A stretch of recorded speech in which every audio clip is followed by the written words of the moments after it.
Hallelujah. വിശുദ്ധ മത്തായിയുടെ സുവിശേഷം 6-ാം അധ്യായം 4-ാം തിരുലിഖിതം. രഹസ്യങ്ങൾ അറിയുന്ന പിതാവ് നിങ്ങൾക്ക് പ്രതിഫലം നൽകും എന്നരുളി ചെയ്ത യേശുക്രിസ്തുവിൻ്റെ അത്ഭുത നാമത്തിൽ നിങ്ങൾക്കേവർക്കും കൃപയും സമാധാനവും. Praise the Lord. ഇന്ന് നാം ചിന്തിക്കുന്നത് എൻ്റെ മുമ്പിൽ വ്യാപരിക്കുക എന്നതിനെക്കുറിച്ചാണ്. ഉൽപ്പത്തിയുടെ പുസ്തകത്തിൽ 17-ാം അധ്യായം 1-2 തിരുലിഖിതങ്ങൾ. അബ്രാഹത്തിന് 99 വയസ്സായപ്പോൾ കർത്താവ് പ്രത്യക്ഷപ്പെട്ട് അരുളി ചെയ്തു, സർവശക്തനായ ദൈവമാണ് ഞാൻ, എൻ്റെ മുമ്പിൽ വ്യാപരിക്കുക, കുറ്റമറ്റവനായി വർത്തിക്കുക. ഹല്ലേലൂയ. പ്രിയപ്പെട്ട ദൈവമക്കളെ, കഴിഞ്ഞ നാളുകളിൽ അഭിഷേകാഗ്നി വചന ശുശ്രൂഷകളിൽ പങ്കുചേർന്നുകൊണ്ടിരുന്നപ്പോൾ ദൈവമക്കളുടെ ജീവിതങ്ങളിലും കുടുംബങ്ങളിലും യേശുവിന്റെ നാമത്തിൽ അത്ഭുതങ്ങളും അടയാളങ്ങളും സംഭവിച്ചിട്ടുണ്ട്. ഒരനുഭവം നിങ്ങളുടെ ശ്രദ്ധയിലേക്ക് കൊണ്ടുവരികയാണ്. എൻ്റെ പേര് റിജു മേരി ജോസ്. കാഞ്ഞിരപ്പള്ളിയിലാണ് താമസം. ഷാലോം ചാനലിൽ അഭിഷേകാഗ്നി പ്രോഗ്രാമിൻ്റെ സമയത്ത് എൻ്റെ കുടുംബത്തിലേക്ക് കർത്താവ് നൽകിയൊരു വലിയ സൗഖ്യം ഞാൻ സാക്ഷ്യപ്പെടുത്തുകയാണ്. എൻ്റെ തൊണ്ടയിൽ ഒരു ദശ വളരുന്നുണ്ടായിരുന്നു. ഡോക്ടേഴ്സ് പറഞ്ഞു അത് ഓപ്പറേഷൻ വഴി എടുത്തു കളയണം. ഓപ്പറേഷൻ വേണമെന്ന് പറഞ്ഞ അന്ന് രാത്രിയിൽ ജൂൺ മാസം 5-ാം തീയതി ഞായറാഴ്ച ഞങ്ങൾ വീട്ടുകാർ എല്ലാവരും ഒരുമിച്ചിരുന്ന് അഭിഷേകാഗ്നി വചന ശുശ്രൂഷ ശ്രവിച്ചുകൊണ്ടിരിക്കുകയായിരുന്നു. അപ്പോൾ അച്ഛൻ ടി വിയിൽ കൂടി പറഞ്ഞു, രോഗികളായ ആരെങ്കിലും ഉണ്ടെങ്കിൽ അവരുടെ ശിരസിൽ കൈകൾ വെച്ച് പ്രാർത്ഥിക്കുവീൻ എന്ന്. ഈ സമയം എൻ്റെ ആൻറ്റി എൻ്റെ തലയിൽ കൈവച്ച് ആ തൊണ്ടയിലെ മുഴ സൗഖ്യപ്പെടട്ടെ എന്ന് പ്രാർത്ഥിച്ചു. പ്രാർത്ഥന കഴിഞ്ഞ് അത്താഴം കഴിഞ്ഞ് ഞങ്ങൾ ഉറങ്ങാൻ കിടന്നു. കുറച്ച് സമയം കഴിഞ്ഞപ്പോൾ എനിക്ക് 2 പ്രാവശ്യം ചുമ വന്നു. ഞാൻ ചുമച്ചു. അപ്പോൾ തന്നെ എൻ്റെ തൊണ്ടയിൽ വോക്കൽ കോഡിൽ വളർന്നു വന്നിരുന്ന ദശ അടർന്ന് എൻ്റെ വായിൽ വന്നു. അത് ഞാൻ എടുത്ത് വീട്ടിലുള്ളവരെ കാണിച്ചു. ഒരു ചെറിയ നെല്ലിക്കയുടെ വലുപ്പത്തിലുള്ളൊരു മുഴ ബ്രൗൺ നിറത്തിലിരുന്നു. ഞങ്ങളത് കുപ്പിയിലാക്കി ഫ്രിഡ്ജിൽ വെച്ചു. പിറ്റേന്ന് ഞങ്ങൾ ഡോക്ടറിൻ്റെ അടുത്ത് കൊണ്ടുപോയി കാണിച്ചു. അദ്ദേഹം പരിശോധിച്ചപ്പോൾ എൻ്റെ തൊണ്ടയിൽ മുഴയുണ്ടായിരുന്ന ഭാഗത്ത് ആ ദശ കാണുന്നില്ല. അദ്ദേഹത്തിന് ഇതിന് അത്ഭുതമായി. ഒരു തുള്ളി രക്തം പോലും വന്നിരുന്നുമില്ല. ഇനി ഓപ്പറേഷൻ ആവശ്യമില്ല, നിന്റെ രോഗം സൗഖ്യപ്പെട്ട് കഴിഞ്ഞു എന്ന് പറഞ്ഞ് ഡോക്ടർ ഞങ്ങളെ തിരിച്ചയച്ചു. യേശുവിന് കോടാനുകോടി നന്ദി പറയുന്നു. ഹല്ലേലൂയ. പ്രിയപ്പെട്ട ദൈവമക്കളെ, ശ്രദ്ധിച്ചു നോക്കുക. ഒരു നെല്ലിക്കയോളം വലുപ്പമുള്ള ഒരു ദശ വളർന്ന് തൊണ്ടയിൽ അടഞ്ഞിരിക്കുകയാണ്. അതുകൊണ്ടുള്ള പീഡനിമിത്തം അത് ഓപ്പറേഷൻ നിശ്ചയിച്ച അന്ന് രാത്രി ദൈവമായ കർത്താവിൻ്റെ വചനം കേട്ടുകൊണ്ടിരുന്നപ്പോൾ മറ്റൊരു വ്യക്തി ഈ വ്യക്തിയുടെ ശിരസിലേക്ക് കൈകൾ വെച്ച് യേശുവിന്റെ നാമത്തിൽ സൗഖ്യം പ്രാപിക്കുക എന്ന് പറഞ്ഞ് പ്രാർത്ഥിച്ചു. ആ കുട്ടിക്ക് സൗഖ്യം ഒരു യാഥാർത്ഥ്യമായി മാറി.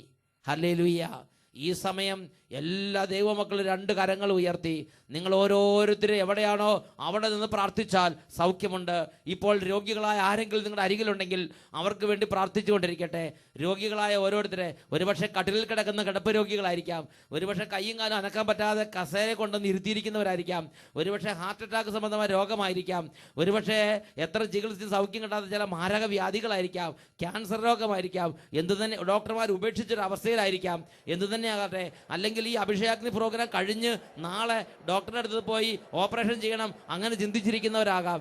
എന്തുമാകട്ടെ, മകനെ മകളെ, പ്രഭാഷകന്റെ പുസ്തകത്തിൽ 38-ാം അധ്യായത്തിൽ 9-ാം തിരുലിഖിതം പഠിപ്പിക്കുകയാണ്, മകനെ, രോഗിയായിരിക്കുമ്പോൾ ഉദാസീനനാകാതെ കർത്താവിനോട് പ്രാർത്ഥിക്കുക, അവിടുന്ന് നിന്നെ സുഖപ്പെടുത്തും. തെറ്റുകൾ തിരുത്തി നേരായ മാർഗത്തിലേക്ക് നീ പിന്തിരിയുക. 2 കരങ്ങൾ ഉയർത്തി സ്തുതിക്കട്ടെ. ഹാലലുയ, ഹാലലുയ. ഓ ദൈവമേ, ഇന്ന് ഈ കൂട്ടായ്മയിൽ പ്രാർത്ഥിച്ചുകൊണ്ടിരിക്കുന്ന ഓരോ കുടുംബങ്ങളിലേക്കും ഓരോ മകനിലേക്കും മകളിലേക്കും അത്ഭുത ശക്തി വ്യാപരിക്കാൻ ഇടവരുത്തണമേ.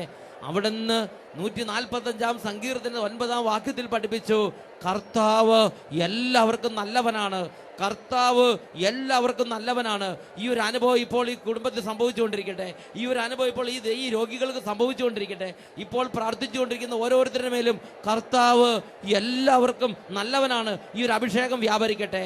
ജെറമ്യാ പ്രവചനത്തിൽ 31 അധ്യായം 12 തിരുലിഖിതം, ആഹ്ലാദ ആരവത്തോടെ അവർ സിയോൻ മലയിലേക്ക് വരും.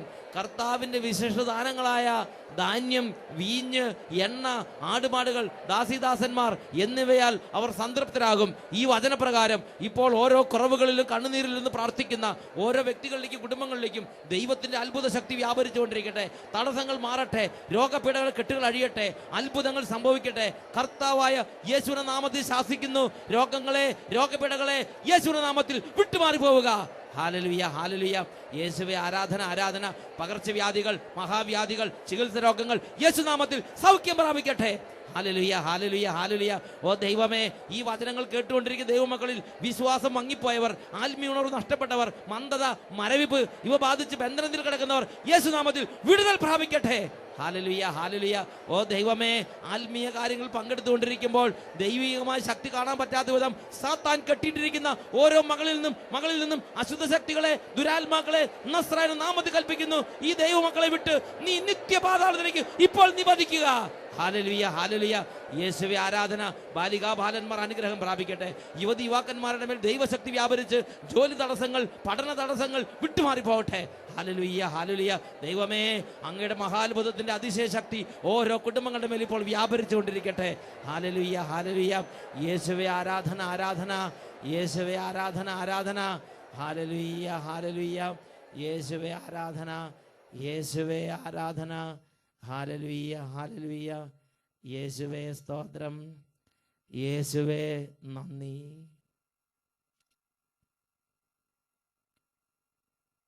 ഹല്ലേലൂയ. ഉൽപ്പത്തിയുടെ പുസ്തകത്തിൽ 17 അധ്യായത്തിൽ 1, 2 തിരുലിഖിതങ്ങൾ, അബ്രാഹത്തിന് 99 വയസ്സായപ്പോൾ കർത്താവ് പ്രത്യക്ഷപ്പെട്ട് പറഞ്ഞു, ഞാൻ സർവശക്തനായ ദൈവമാണ്, എൻ്റെ മുമ്പിൽ വ്യാപരിക്കുക, കുറ്റമറ്റവനായി വർത്തിക്കുക. Walk before me and be perfect. നീ എൻ്റെ മുമ്പിൽ വ്യാപരിക്കുക, കുറ്റമറ്റവനായി വർത്തിക്കുക. 2 സംഗതികൾ ദൈവമായ കർത്താവ് അബ്രഹാമിനോട് ആവശ്യപ്പെട്ടിരിക്കുകയാണ്. ഒന്ന്, നീ എൻ്റെ മുമ്പിൽ വ്യാപരിക്കുക, നീ എൻ്റെ മുമ്പിൽ ജീവിക്കുക, നീ എൻ്റെ മുമ്പിൽ നടക്കുക. ഒന്ന്, എൻ്റെ മുമ്പിൽ വ്യാപരിക്കുക. 2, കുറ്റമറ്റവനായിരിക്കുക, കുറ്റമറ്റവനായി വർത്തിക്കുക. ഇതിൽ ഒന്നാമത്തെ കാര്യത്തെക്കുറിച്ച് നമ്മൾ ഒന്ന് ആഴത്തിൽ ചിന്തിക്കാൻ പോവുകയാണ്. എൻ്റെ മുമ്പിൽ വ്യാപരിക്കുക. അബ്രഹാം ഇപ്പോൾ സാറായുടെ മുമ്പിൽ വ്യാപരിച്ച് കയ്യടി വാങ്ങാൻ ശ്രമിക്കുന്നുണ്ട്. ലോത്തിന്റെ മുമ്പിൽ വ്യാപരിക്കുന്നുണ്ട്. അങ്ങനെ പലരുടെ മുമ്പിൽ അബ്രഹാം വ്യാപരിച്ചുകൊണ്ടിരിക്കുകയാണ്. അവരുടെ മുമ്പിൽ സുസമ്മതനാകാൻ, അവരുടെ അപ്രീതി വരാതിരിക്കാൻ, അവരുടെ ഒരു വിമർശനം ഏറ്റുവാങ്ങാതിരിക്കാൻ, അവരുടെ മുമ്പിൽ സ്വീകാര്യനാകാൻ അവരുടെ മുമ്പിൽ അബ്രഹാം വ്യാപരിച്ചുകൊണ്ടിരിക്കുകയാണ്. പ്രിയപ്പെട്ട ദൈവമക്കളെ, എന്നാൽ സ്വർഗത്തിലെ ദൈവം എന്നോടും നിങ്ങളോട് സകലരോട് ആവശ്യപ്പെടുകയാണ്, ഏക സത്യ ദൈവത്തിൻ്റെ മുമ്പിൽ നീ വ്യാപരിക്കണം. ഏക സത്യ ദൈവമായി ഇന്നും ജീവിക്കുന്ന കർത്താവിൻ്റെ മുമ്പിൽ നീ ജീവിക്കുക, കർത്താവിൻ്റെ മുമ്പിൽ നീ വ്യാപരിക്കുക. നിന്റെ ജീവിതം കർത്താവിൻ്റെ കണ്ണുകളുടെ മുമ്പിലാണെന്ന് നീ അറിയുക. 139 സങ്കീർത്തനത്തിൽ ഈ കാര്യം കുറച്ചും കൂടെ സ്പഷ്ടമായി പഠിപ്പിക്കുന്നുണ്ട്. 139 സങ്കീർത്തനത്തിൽ 2, 3 തിരുലിഖിതങ്ങൾ, ഞാൻ ഇരിക്കുന്നതും എഴുന്നേൽക്കുന്നതും നടക്കുന്നതും അവിടുന്ന് അറിയുന്നു, എൻ്റെ വിചാരങ്ങൾ അവിടുന്ന് അകലെ വെച്ച് തന്നെ മനസ്സിലാക്കുന്നു, എൻ്റെ നടപ്പും എൻ്റെ കിടപ്പും അങ്ങ് പരിശോധിച്ചറിയുന്നു. ഒരു വാക്ക് എൻ്റെ നാവിൽ എത്തുന്നതിന് മുമ്പ് തന്നെ കർത്താവേ അത് അവിടുന്ന് അറിയുന്നു. അവിടുന്ന് എൻ്റെ മുമ്പിലും എൻ്റെ പിൻപിലും എനിക്ക് കാവൽ നിൽക്കുന്നു. അവിടുത്തെ കരം എൻ്റെ മേലുണ്ട്. ഈ അറിവ് എന്നെ വിസ്മയിപ്പിക്കുന്നു. അപ്രാപ്യമാംവിധം ഉന്നതമാണല്ലോ ഈ അറിവ്. ഹല്ലേലൂയ. എൻ്റെ ദൈവത്തിൻ്റെ കണ്ണ് എൻ്റെ മേലുണ്ട്. എൻ്റെ മുമ്പിൽ എൻ്റെ ദൈവം എനിക്ക് കാവൽ നിൽക്കുന്നു. എൻ്റെ പുറകിൽ എൻ്റെ ദൈവം എനിക്ക് കാവൽ നിൽക്കുന്നു. പ്രിയപ്പെട്ട ദൈവമക്കളെ, ജീവിക്കുന്ന ദൈവത്തിൻ്റെ ഏക സത്യ ദൈവത്തിൻ്റെ മുമ്പിലാണ് എൻ്റെയും നിങ്ങളുടെയും സകല മർത്യരുടെയും ജീവിതം പോയിക്കൊണ്ടിരിക്കുന്നത്. അതുകൊണ്ട് ദൈവം ഇന്ന് എന്നോടും നിങ്ങളോടും അഭ്യർത്ഥിക്കുകയാണ്, ഇതിനെക്കുറിച്ച് ഞാനും നിങ്ങൾ ബോധവാനാകണം. അതുകൊണ്ട് ഉണർന്ന് പ്രവർത്തിക്കണം, അല്ലെങ്കിൽ നീ തിരസ്കൃതനാകും. ഇതാ സാമുവേൽ പ്രവാചകന്റെ 1-ാം പുസ്തകത്തിൽ 16-ാം അധ്യായത്തിൽ 6ഉം 7ഉം തിരുലിഖിതങ്ങളിൽ ഈ കാര്യത്തെക്കുറിച്ച് വകതിരിവില്ലാതെ നടന്ന് ദൈവത്തനിൽ തിരസ്കരിക്കപ്പെട്ട ചില വ്യക്തികളെ കുറിച്ച് ദൈവത്തിന്റെ വചനത്തിൽ നമ്മൾ വായിക്കുകയാണ്. 1 സാമുവേൽ 16-ാം അധ്യായത്തിലെ 6ഉം 7ഉം തിരുലിഖിതങ്ങൾ. ഈ രംഗം ഇതാണ്. സാമുവേൽ പ്രവാചകൻ ജെസയുടെ ഭവനത്തിലേക്ക് ദൈവമായ കർത്താവ് കൽപ്പിച്ചതനുസരിച്ച് ഒരു രാജാവിനെ വാഴിക്കാൻ വേണ്ടി ജെസയുടെ കുടുംബത്തിലേക്ക് ചെല്ലുകയാണ്. അവൻ വന്നപ്പോൾ സാമുവേൽ എലിയാബിനെ ശ്രദ്ധിച്ചു. കർത്താവിൻ്റെ അഭിഷിക്തനാണ് മുമ്പിൽ നിൽക്കുന്നതെന്ന് അവന് തോന്നി. എന്നാൽ കർത്താവ് സാമുവേലിനോട് കൽപ്പിച്ചു, അവൻ്റെ ആകാര വടിവോ ഉയരമോ നോക്കണ്ട, അവനെ ഞാൻ തിരസ്കരിച്ചതാണ്. മനുഷ്യൻ കാണുന്നതല്ല കർത്താവ് കാണുന്നത്. മനുഷ്യൻ ബാഹ്യരൂപത്തിൽ ശ്രദ്ധിക്കുന്നു, കർത്താവാകട്ടെ ഹൃദയ ഭാവത്തിലും. പ്രിയപ്പെട്ട ദൈവമക്കളെ, ജെസയുടെ കുടുംബത്തിൽ ഒരു രാജാവിന് അഭിഷേകം ചെയ്യാൻ വേണ്ടി സാമുവേൽ പ്രവാചകൻ കർത്താവിനാൽ അയക്കപ്പെട്ട് എത്തിച്ചേർന്നു. അപ്പോൾ ജെസെ കുടുംബത്തിലെ ഏറ്റവും സ്വീകാര്യനായ ഒരു വ്യക്തിയെ കൊണ്ടുവന്നിരിക്കുകയാണ്. അവൻ്റെ പേരാണ് ഏലിയാവ്. എന്താ ഏലിയാവിൻ്റെ പ്രത്യേകത? അവന് നല്ല ആകാര വടിവ്, നല്ല ഉയരം, ആവശ്യത്തിന് വണ്ണം, നല്ല ആരോഗ്യം, നല്ല മിടുക്ക്, നല്ല സാമർഥ്യം. എന്താ ഇപ്പം ഇവൻ്റെ ജീവിതത്തിൽ നിന്ന് നമ്മൾ മനസ്സിലാക്കേണ്ടത്? ഇവൻ്റെ ജീവിതത്തിൽ ഇവൻ ഇന്ന് വരെ മറ്റുള്ളവരുടെ മുമ്പിൽ തന്നെ സ്വീകാര്യനാക്കാൻ അവൻ്റെ ആരോഗ്യത്തെ അവൻ ശ്രദ്ധിച്ചു, അവൻ്റെ ശരീരത്തിൽ അവൻ ശ്രദ്ധിച്ചു, അവൻ്റെ ജീവിതത്തിന് ഒരു നല്ല ഭാവി ഉണ്ടാക്കാൻ വേണ്ടി അവൻ പരമാവധി അവന് കിട്ടിയ അറിവനുസരിച്ച് അവൻ്റെ ശരീരത്തിൽ അവൻ ശ്രദ്ധിച്ചു. അതുകൊണ്ട് എൻ്റെ അംഗീകാരം അവൻ്റെ മേൽ ഇല്ല. അതുകൊണ്ട് നീ അവനെ ഗവനിക്കണ്ട, ഞാൻ അവനെ തിരസ്കരിച്ചതാണ്. എന്നിട്ട് വിശുദ്ധ ലിഖിതങ്ങളുടെ ദൈവം വെളിപ്പെടുത്തി കൊടുക്കുകയാണ്, മനുഷ്യർ ബാഹ്യരൂപത്തിൽ ശ്രദ്ധിക്കുന്നു, കർത്താവാകട്ടെ ഹൃദയഭാവത്തിലും.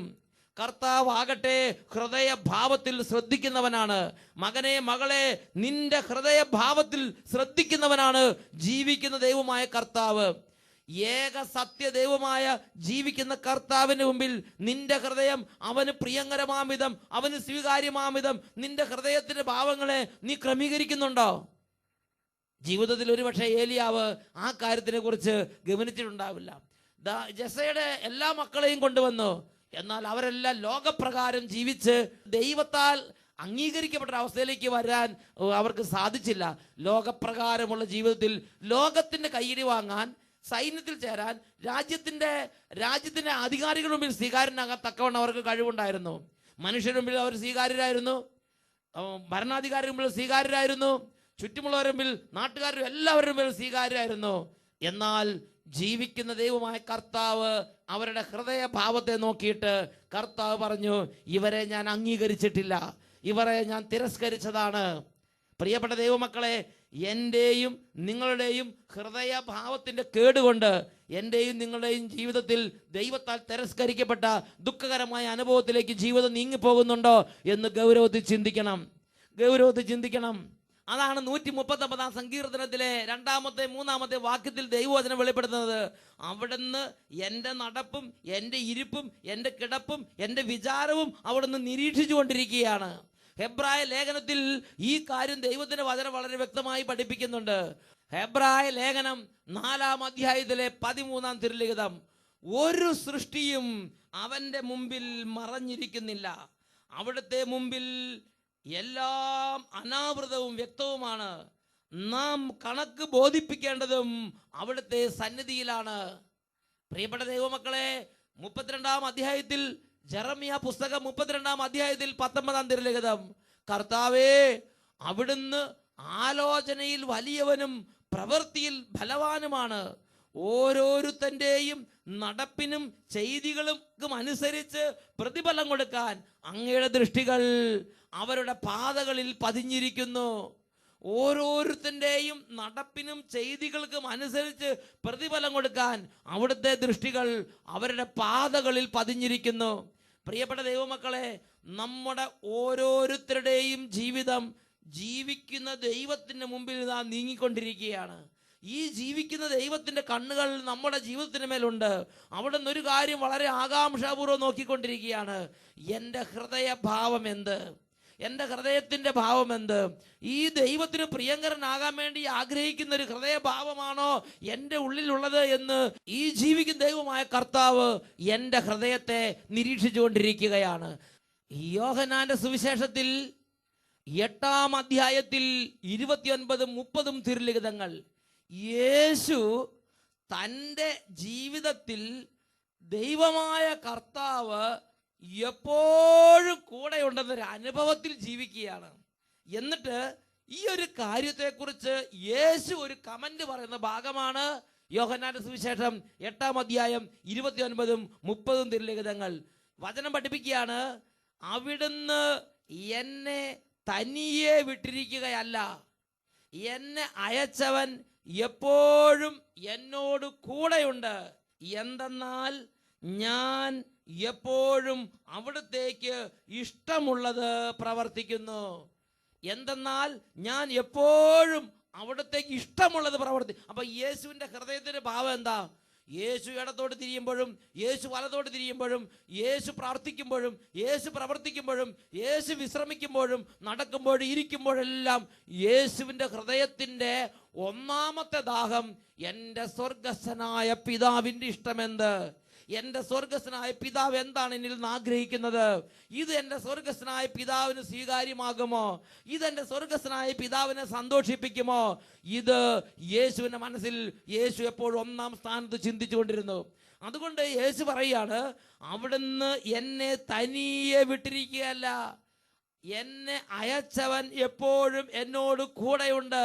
കാരണം ഞാൻ അവിടത്തേക്ക് ഇഷ്ടമുള്ളത് പ്രവർത്തിച്ചുകൊണ്ടിരിക്കുകയാണ്. അവിടുത്തെ ഇഷ്ടം ഞാൻ പ്രവർത്തിച്ചുകൊണ്ടിരിക്കുകയാണ്. പ്രിയപ്പെട്ട ദൈവമക്കളെ, എങ്ങനെയെങ്കിലും 10 കാശുണ്ടാക്കണം, ഇതാണോ മുഖ്യ വിചാരം? എങ്ങനെയെങ്കിലും പഠിച്ച് അത് കോപ്പി അടിച്ചാണെങ്കിൽ ശരി, പഠിച്ച് കൂടുതൽ മാർക്ക് വാങ്ങണം, ഇതാണോ നിന്റെ വിചാരം? എങ്ങനെയെങ്കിലും ജോലി പ്രൊമോഷൻ വേണം, അതിന് കള്ളത്തരത്തിന് കൂടുന്നായാലും കുഴപ്പമില്ല, അത് കൈക്കൂലി കൊടുത്താലും കുഴപ്പമില്ല, അത് ഏത് അളിഞ്ഞ ആളുകളോട് കൂട്ടുകൂടിയിട്ടാലും കുഴപ്പമില്ല, ദൈവം അംഗീകരിക്കാത്തവർ കൂട്ടുകൂടിയിട്ടാലും ശരി, ജോലി പ്രൊമോഷൻ വേണം. ഇതിനുവേണ്ടി നീ പലരെയും പരിഹാസകരുടെ പീഠങ്ങളിൽ പോയി ഇരിക്കുകയും പാപികളുടെ വഴി നടന്നുകൊണ്ടിരിക്കുകയും ചെയ്യുന്ന അവസ്ഥയിലാണ് നിന്റെ ജീവിതം മുന്നോട്ട് പോയിക്കൊണ്ടിരിക്കുന്നത്. നീ നിന്നെ തന്നെ ദൈവത്തിന് അപ്രിയനാക്കി മാറ്റുന്ന രീതിയിലാണ്, അപ്രിയനാക്കി മാറ്റുന്ന വഴികളിലൂടെയാണ് പോകുന്നത് എന്ന് ഗൗരവത്തിൽ ചിന്തിക്കണം. പ്രിയപ്പെട്ട ദൈവമക്കളെ, ഇന്നല്ലെങ്കിൽ നാളെ ഇവന്റെ ബാഹ്യമായ വളർച്ചയിൽ നീ ഗൗനിക്കേണ്ട, ഇവനെ ഞാൻ തിരസ്കരിച്ചതാണ് എന്ന് നിന്റെ ദൈവമായ കർത്താവിൽ നിന്ന് ഒരു മൊഴി കേൾക്കാതിരിക്കാൻ നീ ഇന്ന് ഗൗരവത്തിൽ നിന്റെ ഹൃദയഭാവത്തെ ഗൗനിക്കേണ്ടതാണ്, ചിന്തിക്കേണ്ടതാണ്. ഗൗരവത്തിൽ നിന്റെ ഹൃദയഭാവത്തെ നീ പരിശോധിക്കേണ്ടതാണ്. ഹല്ലേലൂയ. പ്രിയപ്പെട്ട സഹോദരങ്ങളെ, 90-ാം സങ്കീർത്തനത്തിലെ 8-ാമത്തെ തിരുലിഖിതം വചനം പഠിപ്പിക്കുന്നു, കർത്താവിൻ്റെ കണ്ണുകൾ 10,000 സൂര്യനേക്കാൾ ശോഭയുള്ളതാണ്. ആ കണ്ണുകളുടെ മുമ്പിൽ എൻ്റെ അകൃത്യങ്ങൾ വെളിപ്പെടുന്നല്ലോ. ഹൃദയത്തിൻ്റെ ഒരു കുഞ്ഞു പാപാവസ്ഥയുണ്ടെങ്കിലും, ഹൃദയത്തിന് ഒരു കുഞ്ഞു പാപത്തിന് ആഗ്രഹം ഉണ്ടെങ്കിൽ പോലും 10,000 സൂര്യനേക്കാൾ ശോഭയുള്ള കർത്താവിൻ്റെ കണ്ണുകൾ മുമ്പിൽ ഒരു കുഞ്ഞു കരട് പോലും തെളിഞ്ഞ് ഹൈലൈറ്റ് ചെയ്ത് വരുമെന്ന് തിരുലിഖിതം പഠിപ്പിക്കുകയാണ്. ഈ നിമിഷങ്ങളിൽ രണ്ട് കരങ്ങളും തുറന്നു പിടിച്ച് കർത്താവിനോട് പ്രാർത്ഥിക്കാം. ഓ ദൈവമേ, എൻ്റെ പൊങ്ങച്ച ഭാവം, എൻ്റെ ഡമ്പ്, എൻ്റെ മേന്മ ഭാവിക്കുന്ന ഭാവം, മേനി പറയുന്ന ഭാവം, ഓ എനിക്ക് കുഴപ്പമൊന്നുമില്ല, എനിക്ക് തെറ്റൊന്നുമില്ല, ഞാൻ ഇങ്ങനെയൊക്കെ ജീവിക്കും. ഇങ്ങനെ സ്വർഗത്തിലെ പിതാവിൻ്റെ മനസ്സിനെ കുറിച്ച് ഗവനിക്കാതെ തന്നിഷ്ടപ്രകാരം ജീവിക്കുന്ന ഈ ജീവിതത്തിന് മേൽ അങ്ങയുടെ ആത്മാവിനെ അയച്ച് എന്നെ രൂപാന്തരപ്പെടുത്തണമേ. കരങ്ങൾ ഉയർത്തി എല്ലാവരും സ്തുതിക്കട്ടെ. Hallelujah, hallelujah. കർത്താവേ, ജീവിക്കുന്ന ദൈവത്തിന്റെ മുമ്പിൽ സ്വീകാര്യനാകാൻ തക്കവണ്ണം എളിമയുടെയും ദൈവവിചാരത്തിൻ്റെ ഒരു ജീവിതം ഇപ്പോൾ ഈ ദാസന്മാർക്ക് പ്രദാനം ചെയ്യണമേ.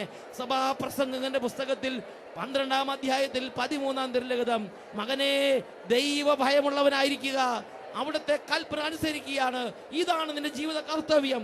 ദൈവഭയത്തോടെ ജീവിക്കാൻ, രഹസ്യങ്ങൾ അറിയുന്ന പിതാവിന് മുമ്പിൽ സ്വീകാര്യമായ ജീവിതം ഉടമയാകാൻ പരിശുദ്ധാത്മാവേ ഓരോ മകനെയും മകളെ അഭിഷേകം ചെയ്യണമേ.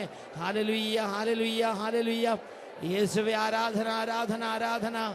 യേശുവേ ആരാധന, ആരാധന, ആരാധന. Hallelujah, hallelujah. യേശുവേ ആരാധന, യേശുവേ സ്തോത്രം, യേശുവേ ആരാധന, യേശുവേ നന്ദി. വിശുദ്ധ ലൂക്കായുടെ സുവിശേഷത്തിൽ 12-ാം അധ്യായത്തിൽ 2-ാം തിരുലിഖിതം സൂക്ഷിച്ചു കൊള്ളുക, മറഞ്ഞിരിക്കുന്നതെന്തും വെളിച്ചത്ത് വരാതിരിക്കുകയില്ല.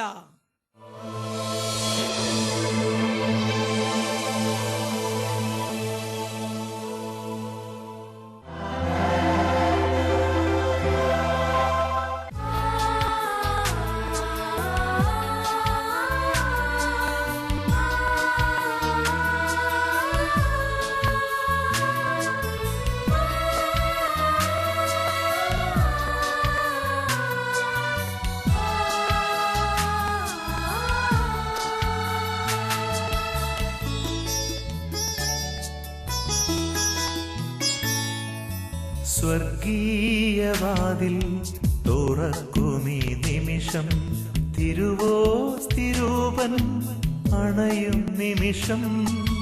സ്വർഗീയവാതിൽ തുറക്കുമീ നിമിഷം, തിരുവോസ്തിരൂപൻ അണയും നിമിഷം. നവജീവനേകാൻ ആഹാരമായി തിരുനാഥനണയും ബലിവേദിയിൽ. നവജീവനേകാൻ ആഹാരമായി തിരുനാഥനണയും നീ ബലിവേദിയിൽ. പരിശുദ്ധ പരമകാരുണ്യമേ, നിന്നെ വാഴ്ത്തുന്നു ഞങ്ങൾ. ഓ നിന്റെ സ്നേഹമേ, നിന്നെ സ്തുതിക്കുന്നു ഞങ്ങൾ. ജ്ഞാനത്തിന്റെ പുസ്തകത്തിൽ 1-ാം അധ്യായം പഠിപ്പിക്കുന്നു, കർത്താവിൻ്റെ ആത്മാവിനാൽ ലോകം നിറഞ്ഞിരിക്കുന്നു. ഹബക്കൂക്ക് പ്രവാചകന്റെ പുസ്തകത്തിൽ 2-ാം അധ്യായത്തിൽ പഠിപ്പിക്കുകയാണ്, ഹൃദയ പരമാർത്ഥത ഇല്ലാത്തവൻ പരാജയപ്പെടും. പ്രിയപ്പെട്ട ദൈവമക്കളെ, ദൈവമായ കർത്താവ് എൻ്റെ ഹൃദയത്തിൻ്റെ പരമാർത്ഥതയെ നിരീക്ഷിച്ചുകൊണ്ടേയിരിക്കുകയാണ്. 2 കരങ്ങൾ ഉയർത്തി, ഓ ദൈവമേ, അങ്ങയുടെ തിരുമുമ്പിൽ വിശ്വസ്തതയുടെ വ്യാപരിക്കാനുള്ള അഭിഷേകം ഇറക്കണമേ പ്രാർത്ഥിക്കുന്നു. ഹല്ലേലൂയ. ആരാധന, ആരാധന, ആരാധന. ദൈവമേ, എല്ലാ കപട ഹൃദയങ്ങളെ സ്പർശിക്കണമേ കർത്താവേ. ഓ പൊയ്മുഖങ്ങളെല്ലാം അവിടുന്ന് സ്പർശിക്കണമേ. ഒരു ജനുവനായുള്ള ജീവിതത്തിന് ഉടമയാക്കണമേ കർത്താവേ. എല്ലാ കള്ളത്തരങ്ങളെയും തിരിച്ചറിയാനുള്ള കൃപ നൽകണമേ. ഓ ദൈവമേ, അന്ധകാരം മൂടിയിരിക്കുന്ന ജീവിതങ്ങളുടെ മേൽ ഇപ്പോൾ ദൈവിക ശക്തി വ്യാപരിക്കട്ടെ. മരണത്തിന്റെ നിഴലിലേക്ക് ജനം ഒരു പുതു വെളിച്ചം കാണട്ടെ. Hallelujah, hallelujah. യേശുവേ ആരാധന, ആരാധന. യേശുവേ ആരാധന, ആരാധന. പരിശുദ്ധ പരമകാരുണ്യമേ,